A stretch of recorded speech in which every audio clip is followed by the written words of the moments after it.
आपके जीवन में धन संचित नहीं हो पाता। ज्ञान के क्षेत्र में भी उथल पुथल मची हुई है। संतान है मगर सुख नहीं है, या हो सकता है संतान ही ना हो। वैवाहिक जीवन भी उथल पुथल हो रहा है, वैवाहिक जीवन में समस्याएं बनी हुई हैं। भाग्य साथ नहीं दे रहा है। आय के साधन हैं मगर एक ऐसी आय नहीं हो पा रही जिससे जीवन चल सके। तो इन सब में से यदि आप कोई समस्या झेल रहे हैं तो आपका गुरु खराब है और आप उसके उपाय कर रहे हैं। गुरुजी हम तो यह उपाय करते चले आ रहे हैं सालों से, फर्क तो हमारे जीवन में आया नहीं। अब नहीं आया तो कोई तो कारण होगा। आपकी आवाज वहां तक पहुंच नहीं रही, क्या कारण? मेरे साथ इस वीडियो में, इस सफर में इन सब बातों को जानिए।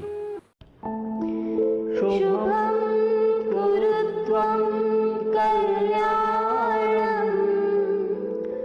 आरोग्यं धन संपदा। नमस्कार दोस्तों, ग्रहों के उपाय इस श्रृंखला के आज के वीडियो में मैं राजेश कुमार पुरी, आपका ज्योतिष मित्र, आप सभी का हार्दिक अभिनंदन करता हूं। इससे पूर्व हम इस श्रृंखला के अंतर्गत सूर्य, चंद्र, मंगल, बुध, गुरु, इन सभी के उपाय जान चुके हैं। हमने सभी के पहले वीडियो में यह चर्चा की है कि यदि आपके पास कुंडली नहीं है तो आप किस प्रकार अपने जीवन में खराब ग्रह के लक्षण देख सकते हैं। और दूसरे वीडियो में हमने कुंडली के अनुसार ग्रह के लक्षण बताए हैं, ग्रह की खराब स्थितियां बताई हैं, और साथ ही साथ हमने इन सभी ग्रहों के उपाय बताए हैं। इन सभी वीडियो को देखने के लिए आप आई बटन में क्लिक कर सकते हैं और सभी वीडियो को देख सकते हैं। और यदि हमारे द्वारा उपलब्ध कराई गई जानकारी आपको अच्छी लगती है, उपयोगी लगती है, सटीकता के नज़दीक लगती है, गहराई को छूती हुई लगती है, तो हमेशा आपसे मैं अनुरोध करता हूं कि वीडियो को लाइक करें, चैनल सब्सक्राइब करें और बेल आइकॉन का बटन दबा दें ताकि आने वाले ज्ञान के वीडियोस आपको समय से प्राप्त करें। और हमेशा मैं कहता हूं कि आप लोग लाइक करने में बहुत कंजूसी करते हैं, इससे हमारा उत्साहवर्धन होता है और हम और अधिक कोशिश करते हैं नई नई बातों को आपके समक्ष लाकर रखने की। आज का जो हमारा वीडियो है वह गुरु ग्रह का ही तीसरा भाग है। यानी हम पहले दो भागों में यह चर्चा कर चुके हैं कि यदि आपके पास कुंडली नहीं है तो आप किस प्रकार जान सकते हैं कि गुरु ग्रह आपके जीवन में खराब फल दे रहे हैं या अशुभ फल दे रहे हैं या कमजोर हैं, कोई भी परिस्थितियां हो। और दूसरे वीडियो में हमने यह जान लिया कि कुंडली में गुरु ग्रह की वह कौन सी स्थितियां होती हैं जहां वह पीड़ित अवस्था में होते हैं या खराब होते हैं, अशुभ होते हैं, कमजोर होते हैं। तो ऐसी स्थितियों में वो फल देने में असमर्थ होते हैं या खराब फल देते हैं। फिर साथ ही साथ हमने उस वीडियो में गुरु ग्रह से संबंधित सारे उपायों को भी समझ लिया। अब हम उपाय करते हैं लेकिन उनके फल हमें प्राप्त नहीं होते। यह अक्सर शिकायत हमारे पास कई लोग लेकर आते हैं। पूर्व में वह उपाय करते आ रहे हैं और हमारे पास जब आते हैं तो हम जब उन्हें उपाय बताते हैं तो उनका सीधा सीधा हमारे ऊपर एक ही अटैक होता है, गुरुजी हम तो यह उपाय करते चले आ रहे हैं सालों से, फर्क तो हमारे जीवन में आया नहीं। अगर आप सालों से उपाय कर रहे हैं तो फर्क तो आपके जीवन में आएगा ही आएगा।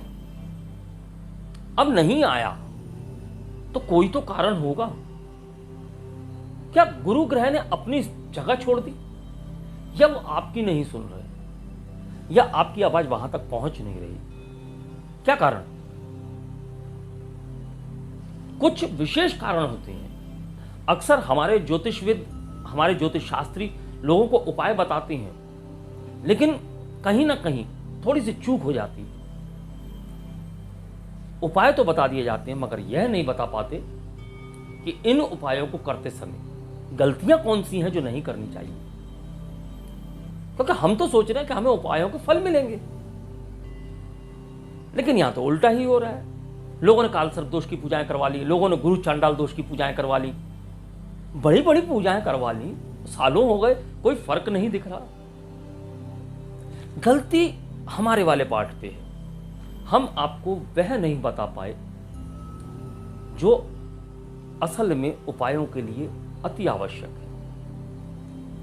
यानी कि हम उपाय तो करते हैं, लेकिन साथ ही साथ वो गलतियां भी करते रहते हैं जो उस ग्रह को पुनः खराब करते रहते हैं। यानी हम जीरो से स्टार्ट करते हैं और जीरो पर ही खड़े रहते हैं, क्योंकि एक तरफ से हम बुनाई करते चले जा रहे हैं, दूसरी तरफ से पीछे से उसको उधेड़ते चले जा रहे हैं। अंत में जब पहुंचे तो देखा कि बुनाई तो हुई नहीं है। तो ये जो उधेड़ने के कार्य होती हैं, ये उधेड़ने के कार्य किस प्रकार रुके जाते हैं? तो कौन सी गलतियां हैं जो हमें नहीं करनी चाहिए? अब देखिए, गुरु जो होता है जातक के जीवन में धन का कारक होता है, ज्ञान का कारक होता है, संतान का कारक होता है, वैवाहिक जीवन का कारक होता है। विवाह का कारक शुक्र को माना जाता है, लेकिन वैवाहिक जीवन में उथल पुथल, बचेगा नहीं बचेगा, यह सब गुरु संभालता है। ज्ञान का कारक होता है तो पुण्य का कारक भी होता है, धर्म का कारक होता है, भाग्य का कारक होता है और आय का कारक होता है। यह कुंडली में कुछ भाव गुरु को आवंटित किए गए हैं कारक के तौर पे। तो जब उसके कारकत्वों की हानि होगी तो जाहिर सी बात है इन सभी क्षेत्रों में आपको परेशानियां होंगी। फिर आप उपाय करेंगे या आप उपाय खरीदेंगे।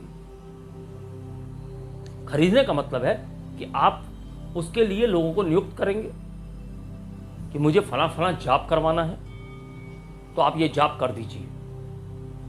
आप जितना पैसा मांग रहे हैं मैं आपको दे रहा हूं। आपने पैसा दिया, उन्होंने जाप किया, तो आपने उपाय खरीद लिया। तो क्या यह उपाय खरीदना उचित है? हां, उन परिस्थितियों में उचित है जहां आप स्वयं बिल्कुल असमर्थ हैं इन उपायों को करने के लिए। अब आपके पास में एक एक्सक्यूज हमेशा रहता है, मेरे पास समय नहीं है। जब आपके जीवन की इतनी सारी चीजों में समस्याएं हैं, आपका जीवन लगभग ध्वस्त सा हो चुका है, तो फिर आप समय का क्या कर रहे हैं? समय ही समय है आपके पास। अपने जीवन को सुधारने के लिए यदि आपका समय नहीं है, तो फिर तो आपके पास में किसी भी कार्य के लिए समय नहीं है। जब आपको आय होगी ही नहीं, आय में लगातार गिरावट आती रहेगी, तो उसको सुधारने के लिए आप अपने बिजनेस में भी तो कुछ नए नए प्रयोग करेंगे। तो फिर ईश्वर को पूजने में, इन उपायों को करने में आपको कष्ट क्यों होता है? क्यों समय नहीं दे सकते आप?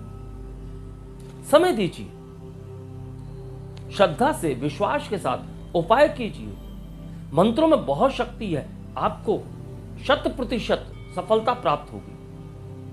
आप अपने ग्रहों को अपने फेवर में ले सकते हैं, और यदि आपको जीवन में सब कुछ अच्छा चाहिए तो आपको यह करना पड़ेगा। क्योंकि मैंने जितने आपको कारकत्व गुरु के बताए हैं, अगर वह सभी ध्वस्त हो गए तो जीवन का कोई मतलब ही नहीं बचा। अगर आपके पास धन नहीं है, संचय धन नहीं है, तो एक हिस्सा खराब। अगर आपका ज्ञान नहीं है, ज्ञान में परेशानी है, संतान नहीं है या संतान से परेशानी है, दूसरा हिस्सा खराब।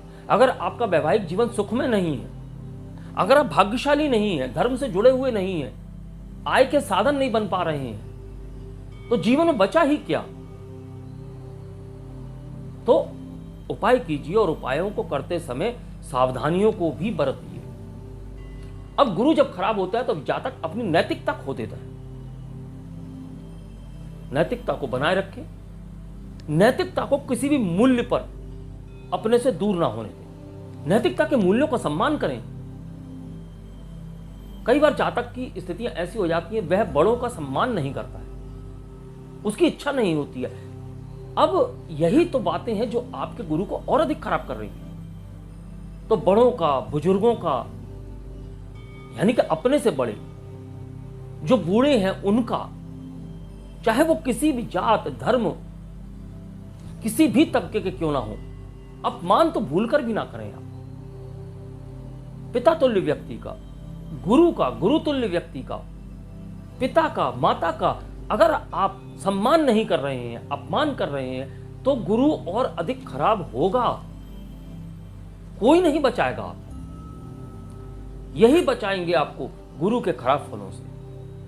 आप उपाय करें, लेकिन आप उन उपायों को खराब करने के लिए यह सब कार्य ना करें। अब आप एक तरफ गुरु के उपाय कर रहे हैं, दूसरी तरफ उसको खराब करने की व्यवस्थाएं कर रहे हैं, समस्याएं तो होंगी।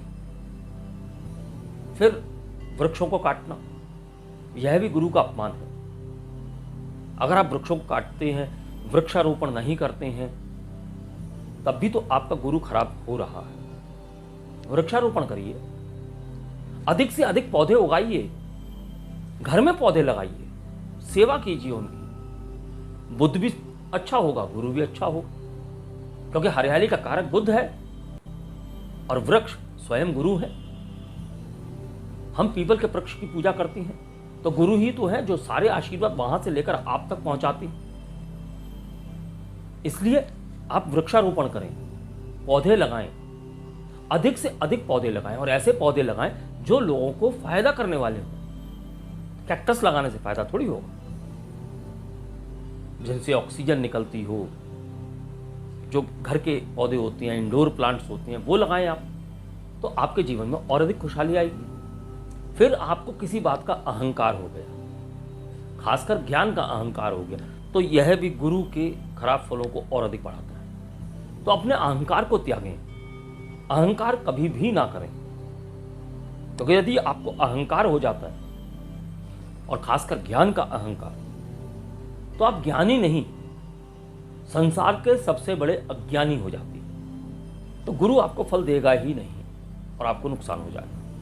और यदि आपके अंदर आदत है लोगों का मजाक उड़ाने की, अक्सर लोगों के अंदर ऐसी आदत होती है कि वह लोगों का मजाक उड़ाते हैं, उनके कार्यों का मजाक उड़ाते हैं, और ऐसे में आप ब्राह्मणों का मजाक उड़ाते हैं, ब्राह्मण का मजाक उड़ाते हैं। अक्सर आपने शादियों में देखा होगा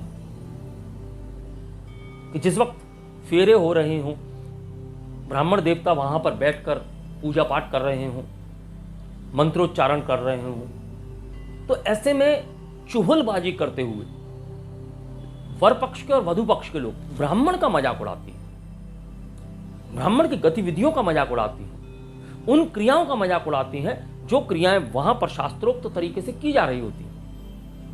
तो क्या आपको लगता है कि आपका गुरु आपका साथ देने वाला है? बिल्कुल नहीं। यदि आप ब्राह्मण का मजाक उड़ाते हैं तो आपके लिए यह बहुत ही घातक सिद्ध होने वाला है। अब आपकी जानकारी के लिए मैं यहां बता देता हूं कि मैं कर्म से ब्राह्मण हूं, वर्ण में क्षत्रिय हूं।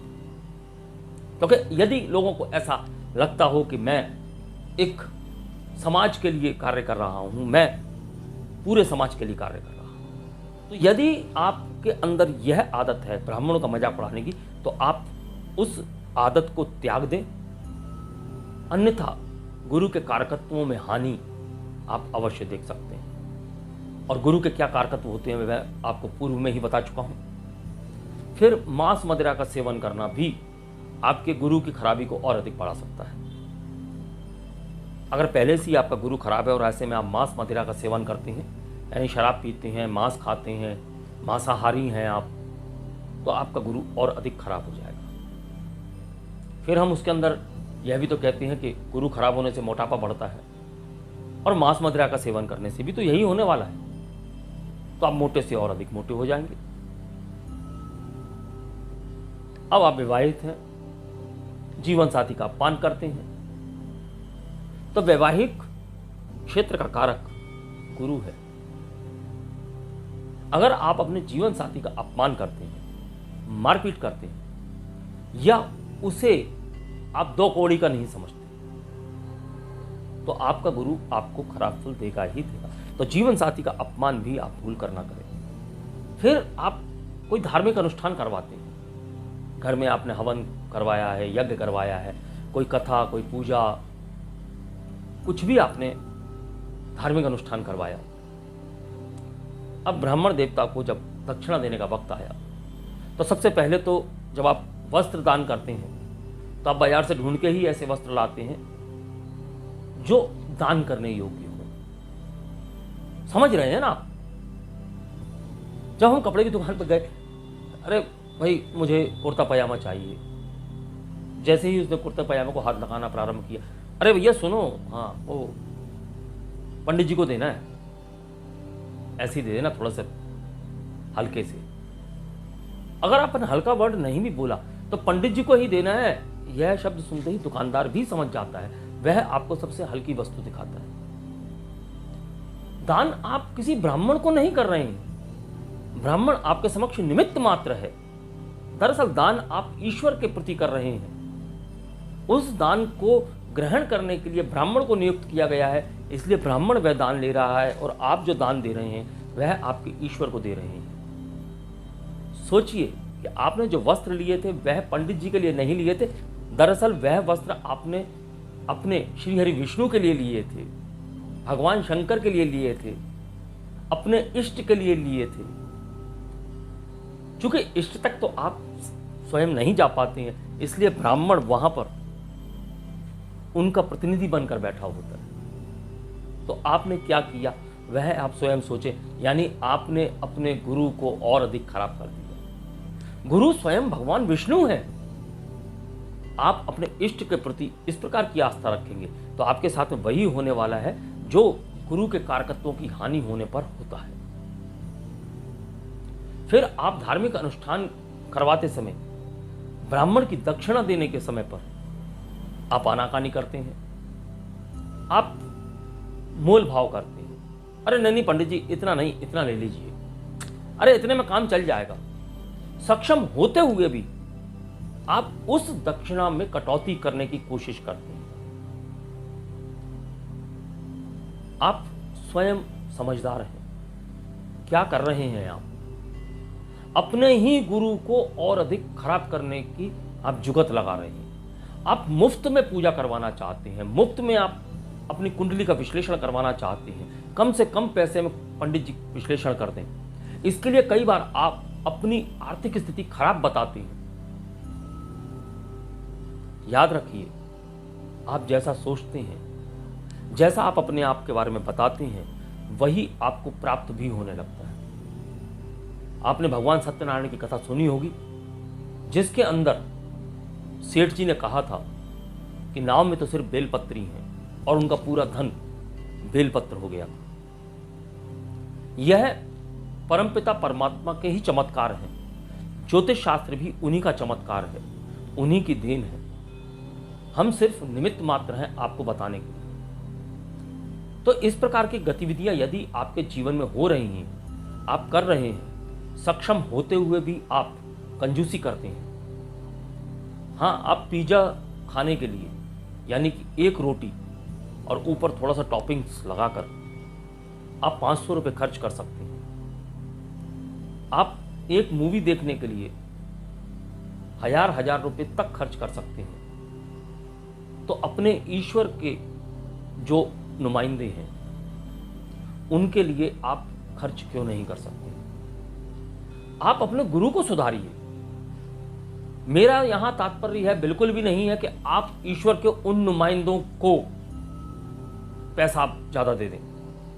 मेरा तात्पर्य सिर्फ इतना है कि आप अगर स्वार्थी भी बन जाएं इस मामले में कि मुझे अपना गुरु सुधारना है, तब भी आपके जीवन में गुरु के अच्छे फल प्राप्त होने शुरू हो जाते हैं। क्योंकि देवगुरु बृहस्पति आपके अच्छे कार्यों से प्रसन्न होते हैं और कुंडली में खराब स्थिति में होते हुए भी एकमात्र देवगुरु बृहस्पति ऐसा ग्रह है जो हर जातक के जीवन में शुभता अवश्य प्रदान करते हैं। जिन कुंडलियों में वह अशुभ होते हैं वहां भी वह अपनी शुभता देने की पूर्ण कोशिश करते हैं। और ऐसे गुरु को सुधारने के लिए, ऐसे गुरु को अपने जीवन में पॉजिटिव करने के लिए, सकारात्मक बनाने के लिए यदि आप कोई कार्य करते हैं तो वह आप ही के लिए फायदेमंद है। क्योंकि देवगुरु बृहस्पति यदि खराब हो गए तो धन का संचय खत्म, ज्ञान पता नहीं कहां गया, संतान आपसे बात ही नहीं करेगी, संतान का सुख खत्म, हो सकता है संतान प्राप्त ही ना हो, वैवाहिक जीवन तहस नहस, भाग्य में अड़चने, धर्म के प्रति विमुखता, आय का कोई साधन नहीं। बचा क्या? शरीर बचा, पराक्रम बचा, घर बचा, आयु बची और व्यय बचा। आपने धन खराब किया, पंचम भाव खराब किया, सप्तम भाव खराब किया, नवम भाव खराब किया, 11वां भाव खराब किया, तो पहला, तीसरा, चौथा, छठवां ऋण, रोग, शत्रु, यह सब बच जाएंगे। तो ऐसे कार्यों से बचने की पूर्ण कोशिश करें। जो हमने अभी आपको सारी बातें बताई हैं, इन सभी बातों को अपने जीवन में चेक करें। और यदि आपको लगता है कि मैं सही बोल रहा हूं, तो अपने आप को करेक्ट करें। और यदि आपने अपने आप को करेक्ट कर लिया, आपने अपने आप को सुधार लिया, तो फिर यकीन जानिए कि यह जो पांचों भाव आपके खराब हो रहे हैं, यह पुनः स्ट्रांग हो जाएंगे। और यदि यह स्ट्रांग हो गए, तो जीवन में इन्हीं से सब कुछ प्राप्त हो जाता है। क्योंकि आध्यात्म की बात आप तभी समझ सकते हैं जब नवा भाव मजबूत हो। तो बाकी के दोनों आध्यात्म के भाव, अष्टम और 12वां, यह स्वयं से कोई फल नहीं देंगे। पहले नवम भी तो मजबूत होना चाहिए। तो हमारी कोशिश यही रहती है कि आपको हम वह बातें बताएं जो आप अपने ग्रहों को ठीक करने के क्रम में अपनाएं और आपके ग्रह ठीक हों। और यदि आपको लगता है कि हम जो कह रहे हैं वह सही है, आपके दिल को छू रहा है कि हाँ वाकई इस प्रकार की गलतियां अक्सर हम कर लेते हैं, तो आप सभी से मेरा अनुरोध है कि वीडियो को लाइक करें, चैनल सब्सक्राइब करें और बेल आइकन का बटन दबा दें, ताकि आने वाले ज्ञान के वीडियोस, आने वाले जितने भी वीडियोस हैं हमारे, वह सभी आपको प्राप्त हो सके। और अगले वीडियो में हम बात करेंगे शुक्र की। शुक्र भी धन देता है, शुक्र भोग विलास देता है। तो ऐसे शुक्र की बात करने के लिए कि यदि शुक्र आपके जीवन में खराब हो गया तो वह किस प्रकार के फल देगा, यह सब जानने के लिए हम अगले वीडियो में पहुंचेंगे। और उस वीडियो तक पहुंचने के लिए मैं आज अपनी वाणी को विराम देने की आज्ञा चाहूंगा। नमस्कार, धन्यवाद। शुभं कुरु त्वं कल्याणम्।